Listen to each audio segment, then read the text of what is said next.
Greetings of the day. నేను మీ జ్యోతి psychologist from Vijayawada. చాలామంది చదువుకున్న వాళ్ళకి నాలెడ్జ్ ఉంది అంటారు. ఓకే, చదువుతో పాటు నాలెడ్జ్ కూడా కావాలి.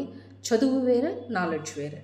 చదువుకు మనకి కాలేజీలలో బుక్స్, టీచర్స్, లెక్చరర్స్ నేర్పిస్తే నాలెడ్జ్ అనేది మన జీవితంలో ఇప్పుడు ఒక బిజినెస్ పెట్టామనుకోండి, దాంట్లో మనకి కష్ట నష్టాలు, ఆ బిజినెస్లో ఏంటి ఫాల్ట్లు అని తెలుసుకునే నాలెడ్జ్, మనం సొసైటీలో ఎలా ఉండాలి, మనం ఎలా గెయిన్ అవ్వాలి, మనము ఎలా బతకాలి, మనము ఒక బిజినెస్ పెట్టాలంటే ఏం కావాలి, లేదా ఎవరితో ఎలా మాట్లాడాలి, ఇది నాలెడ్జ్.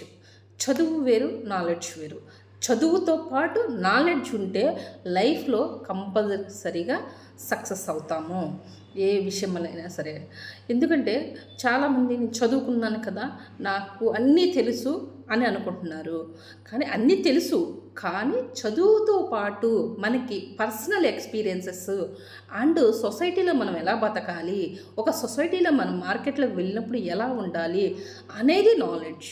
ఇప్పుడు బట్ ఎగ్జాంపుల్, మీ ఫ్రెండ్ ఉన్నారు, ఒక బిజినెస్ పెట్టారు. ఆ బిజినెస్ కరెక్ట్గా రన్ అవుతుందా, లాస్ అవుతుందా?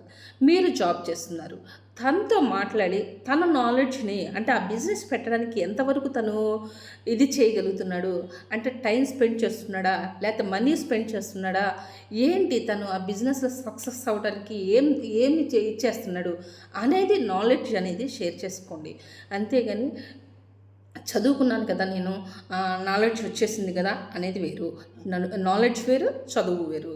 రెండు ఒకేలాగా కనిపిస్తాయి. Thank you.